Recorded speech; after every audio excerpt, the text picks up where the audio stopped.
To celebrate the 12th of June as the Philippines' Independence Day is to celebrate a lie. On the 12th of June, 1898, Emilio Aguinaldo declared the Philippines' independence from Spain. 2 years previously, in 1896, he had led an unsuccessful revolution against Spain which ended with him exiled to Hong Kong in 1897. Shortly thereafter, the Spanish-American War began. According to Aguinaldo, the American Consul General in Singapore, Spencer Pratt, approached him about returning to the Philippines to fight the Spanish alongside the Americans. Aguinaldo was assured that Philippine independence would be recognized by the Americans under the protection of the US Navy as led by Admiral Dewey. Despite having these assurances, the exiled Filipino community voiced concerns that the Americans would not keep their word. On pages 38 and 39 of Aguinaldo's book A Second Look at America, we read the following. I candidly informed the Admiral that when I was about to leave Hong Kong, the Filipinos residing in that colony had held a meeting in which they had fully discussed the possibility that after the Spaniards were defeated, the American government might not recognize our independence and another war would follow.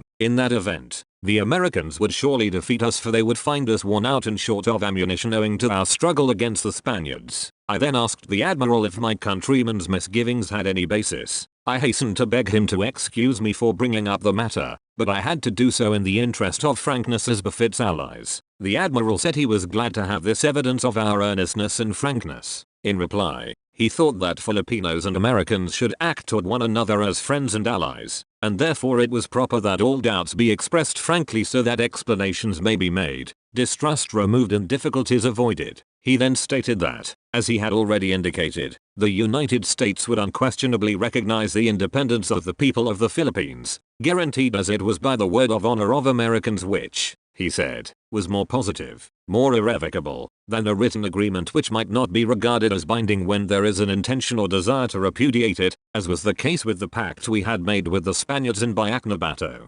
Supplied with weapons, Aguinaldo leaped back into the revolutionary fray immediately upon his return to the Philippines. After several victories against the Spanish, he declared independence on the 12th of June. This declaration of independence essentially placed the Philippines under the protection of the Americans. The Philippine Declaration of Independence reads as follows: and having as witness to the rectitude of our intentions the Supreme Judge of the universe, and under the protection of the powerful and humanitarian nation, the United States of America, we do hereby proclaim and declare solemnly in the name and by authority of the people of these Philippine Islands, that they are and have the right to be free and independent. Not only is the 12th of June not the true Independence Day of the Philippines, but the fake independence being celebrated is one that is not even truly independent, as the Philippines was to be placed under the protection of the United States of America.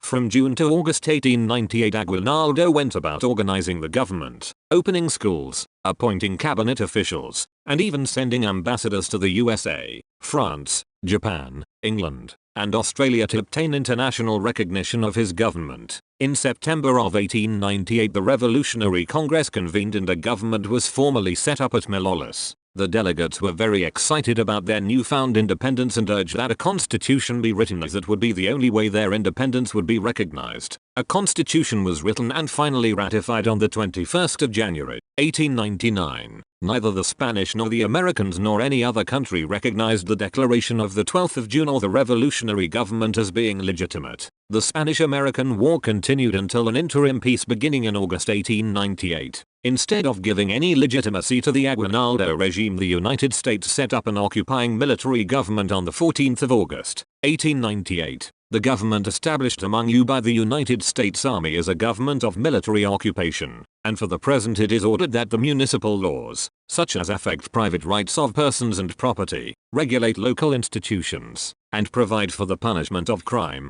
shall be considered as continuing in force, so far as compatible with the purposes of military government, and that they be administered through the ordinary tribunal substantially as before occupation, but by officials appointed by the government of occupation. By the time Aguinaldo's ambassador to the United States finally met with President McKinley on the 1st of October, 1898, the fate of the country had already been decided. There was no place for the Aguinaldo regime in the future of the Philippines. The Americans would cede the Philippines from Spain. A cession of the entire archipelago would be a good business proposition for the American nation. The Treaty of Paris was signed on the 10th of December, 1898. The negotiations over the Philippines were so contentious that the talks almost broke down until the United States agreed to buy the entire country for $20 million. Thereafter President McKinley issued his benevolent assimilation proclamation. The destruction of the Spanish fleet in the harbor of Manila by the United States Naval Squadron commanded by Rear Admiral Dewey, followed by the reduction of the city and the surrender of the Spanish forces, practically effected the conquest of the Philippine Islands and the suspension of the Spanish sovereignty therein. With the signature of the Treaty of Peace between the United States and Spain by their respective plenipotentiaries at Paris on the 10th instant, and as a result of the victories of American arms, the future control, disposition, and government of the Philippine Islands are ceded to the United States, in the fulfillment of the rights of sovereignty thus acquired and the responsible obligations of government thus assumed. The actual occupation and administration of the entire group of the Philippine Islands becomes immediately necessary, and the military government heretofore maintained by the United States in the city, harbor, and Bay of Manila is to be extended with all possible dispatch to the whole of the ceded territory. It will be the duty of the commander of the forces of occupation to announce and proclaim in the most public manner that we come, not as invaders or conquerors, but as friends, to protect the natives in their homes, in their employments, and in their personal and religious rights. All persons who, either by active aid or by honest submission, cooperate with the government of the United States to give effect to these beneficent purposes will receive the reward of its support and protection. All others will be brought within the lawful rule we have assumed, with firmness if need be, but without severity, so far as possible. When Aguinaldo read this proclamation he was furious and considered it a betrayal of everything he had been told by the Americans, to wit that they did not seek the conquest of the Philippines. Shortly after this proclamation and the ratification of the Malolos Constitution, the Philippine-American War began. In 1901 Aguinaldo was captured by American troops, took an oath of loyalty to the United States, and the First Philippine Republic was dead. For 48 years the USA had complete control of the Philippines. It is quite interesting to note that despite the Masonic roots of the Philippine struggle for independence, the leaders were all Masons and the first constitutional program, written by Apollinario Mabini, was dismissed as being too steeped in the principles of Freemasonry. They did not succeed while the revolutions in America and France, which were also led by Masons and steeped in the fraternal doctrines of Freemasonry, did succeed. I have skipped over a whole lot of details and important information because there is simply too much to tell. The whole situation with McKinley and his decision to take the Philippines instead of recognizing the Aguinaldo regime is very complex and one cannot but conclude there was deceit and a lot of self-interest involved on the side of the Americans. But that is not what is important here. What is important is that the attempt at independence failed. There was no independence on the 12th of June, 1898. There was only what would today be called LARPing, live-action role-playing. They went through all the motions of establishing a legitimate government but no nation recognized it as being legitimate. Just like you can dress up as your favorite fantasy character but no one is going to acknowledge you are really Gandalf or Harry Potter or Goku. You're just some dweeby nerd. It was not until the 4th of July, 1946, after a transition period which started in 1934, that the Philippines became independent. Manuel Quezon had traveled to the United States to secure a law to establish Philippine independence. This was the Tidings-McDuffie Act, which provided a framework for Philippine independence within 10 years. Part of this transition included the drafting of a constitution which was approved by a plebiscite of 96%. The Tidings-McDuffie Act states, if a majority of the votes cast shall be for the Constitution, such vote shall be deemed an expression of the will of the people of the Philippine Islands in favor of Philippine independence, and the Governor-General shall, within 30 days after receipt of the certification from the Philippine Legislature, issue a proclamation for the election of officers of the government of the Commonwealth of the Philippine Islands provided for in the Constitution. This means that independence was not granted benevolently by a conquering nation but rather independence was an expression of the will of the people. The United States respected that will. World War II interrupted the transition briefly and on the 4th of July, 1946 the Philippines became an independent nation. For 15 years the Philippines celebrated the 4th of July as Independence Day. It was not until 1962 that a presidential proclamation switched the date to the 12th of June. 2 years later in 1964 this switch was made permanent by law.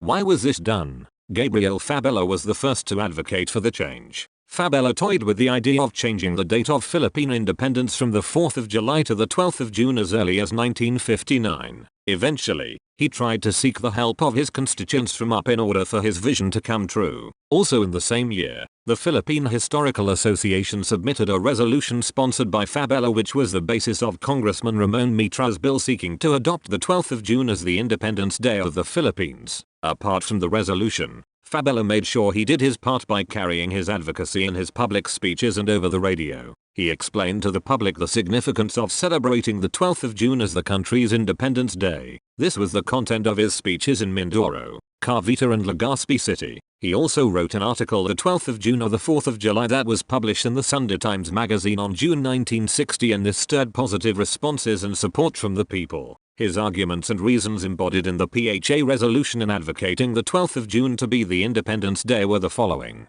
First, United States celebrates Independence Day every the 4th of July, the day Americans declared their independence, not the 3rd of September 1783 when Great Britain recognized their liberty. Second, if the Philippines celebrates its Independence Day every the 4th of July, our celebration would be dwarfed by the US celebration. Third, the 12th of June was the most logical date since Filipinos were not actually particular about fixing of dates. What we actually cared for is independence itself. Fourth, if the Philippines celebrates common Independence Day with USA, other nations might believe that the Philippines is still a part of United States. Fabela is the real father of the change from the 4th of July to the 12th of June, but it was President Macapagal who officially made the switch. In a speech, President Macapagal explained his decision. Having served in the Foreign Service, I noted that the celebration of a common Independence Day with the United States on the 4th of July caused considerable inconvenience. The American celebration dwarfed that of the Philippines. As if to compound the irony, the 4th of July seemed tantamount to the celebration of Philippines' objection to independence on the United States, which served to perpetuate unpleasant memories.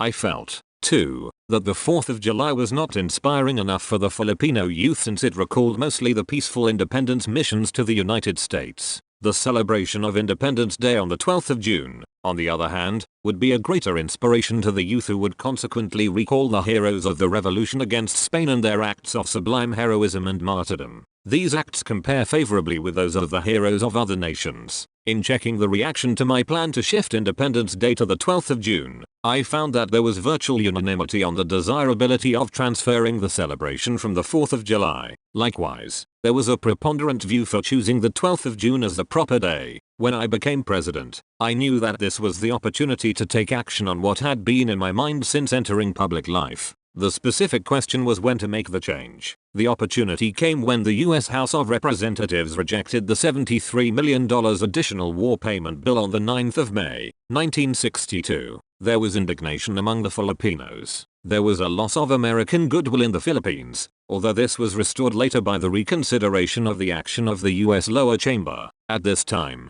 a state visit in the United States had been scheduled for Mrs. Macapagal and me on the initiative and invitation of President John F. Kennedy. Unable to resist the pressure of public opinion, I was constrained to obtain the agreement of Kennedy to defer the state visit for another time. I decided to effect the change of Independence Day at that time not as an act of resentment but as a judicious choice of timing for the taking of an action which had previously been decided upon. Macapagal could not be more deceptive and dishonest about his motives. This issue of the US denying a $73 million payment was huge. There was a lot of uproar and the Congress was incensed to an exorbitant degree. The denial of this payment was seen as a serious blow to Philippine-American relations. If this payment had been approved, then it is highly likely Independence Day would not have been changed. It was only 3 days after the US Congress denied the payment that Macapagal signed Proclamation 28. Most certainly this was a political move done as a way to appease the people, his rivals, and the Congress so as to not be seen as a footstool to the Americans. In his Independence Day address on the 12th of June, 1962, President Macapagal said, "In celebrating the declaration of our independence today, we find an instructive precedent in American history. The 13 American colonies declared themselves independent on the 4th of July, 1776. Their independence was, however, recognized by England, their former mother country, more than 7 years later,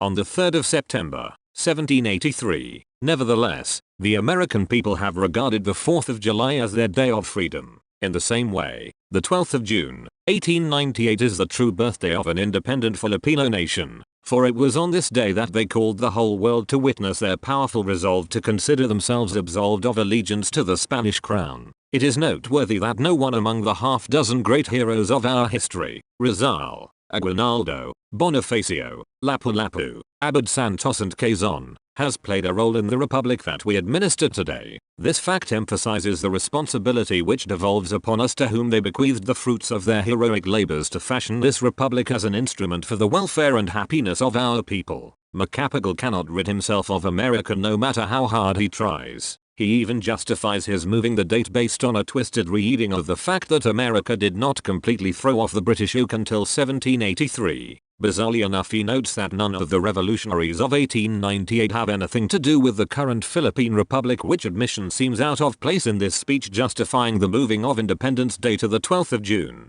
There is no continuity between the First Philippine Republic, which was intended to be an American protectorate, and the nation which exists today. None. In his same the 12th of June 1962 speech, Macapagal also warned the people to not dare think he changed Independence Day because the USA did not approve a $73 million payment. Let me avail of this opportunity to disabuse the minds of those who suggest that the transfer of our commemoration of independence was prompted by the action of the American Congress in backing out of a material commitment and obligation to our people. There is no causal relation between the two events. We commemorate our freedom on this day because the permanent truth and historical reality so justify, and not for any transient reason. To suggest that we have moved the commemoration of our independence because of the influence of material factors is to offend the Filipino people and their leaders. Because the heroic exploits of our patriots and people which led to the Declaration of Independence on the 12th of June, 1898, as well as acts of patriotism of Filipino heroes thereafter, are incontrovertible proof that in weighing the merits of patriotism,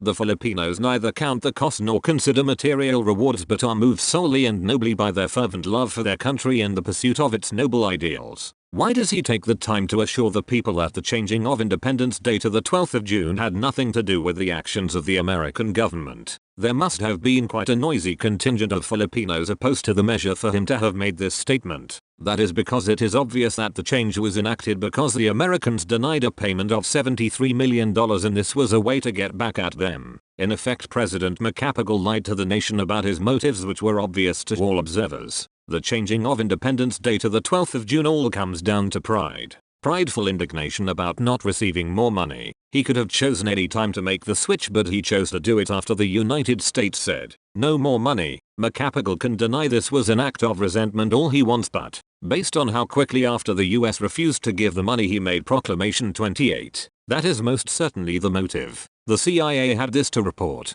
The president gave his greatest show of independence after the US Congress in May 1962 defeated a $73 million Philippine war damage compensation bill. He indefinitely postponed a scheduled June visit to the United States, recalled the Philippine ambassador for consultations, and made highly critical comments in public. A series of nationalistic measures followed which changed Philippine Independence Day from the 4th of July to the 12th of June. Ordered use of Filipino, as the country's government promoted. Tagalog-based national language is called and spelled in certain diplomatic credentials and passports, and prescribed the traditional barong Tagalog shirt, without coat, for official receptions. Macapagal stated ominously that Philippine-American relations would be re-evaluated. There has been no follow-up to this assertion. The new compensation bill which passed Congress in August salved hurt pride. Instead of trying to get the money through diplomacy, Macapagal and the nation threw a tantrum, and now the entire country is celebrating a lie. In August 1962 the US Congress did vote to give the $73 million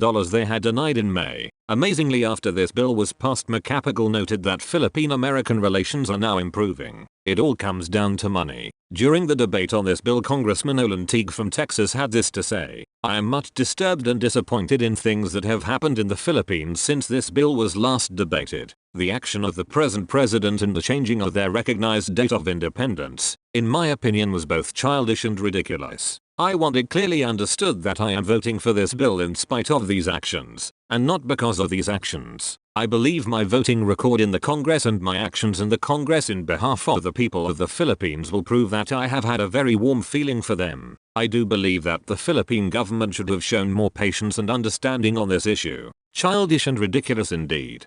The fact is, the Philippines did not become independent on the 12th of June, 1898. Neither did the United States become independent on the 4th of July, 1776. The difference is that the Americans fought and won a bloody revolution. The Filipinos lost. They were defeated and their republic died. Aguinaldo even submitted to the yoke of American rule. What kind of revolutionary does that? What the Philippines is celebrating on the 12th of June each year is a fantasy, a game, a LARP. Like many other things in this country, the 12th of June as Independence Day is a big, fat lie. And worst of all, it obscures the true history of how the country really obtained independence. It denies the fact that Philippine independence is the will of the people and not just the will of a few Masonic revolutionaries. It denies the history of Quezon and the men who governed the Commonwealth and snuffs out the voices of the entire nation which voted for independence in 1934. There is nothing shameful about the Philippines becoming independent on the 4th of July, 1946, since that is what Filipinos themselves voted for. It is a testament to the goodwill of both the Filipinos and the Americans that true independence came in an orderly manner without bloodshed at the total behest of the will of the Filipinos.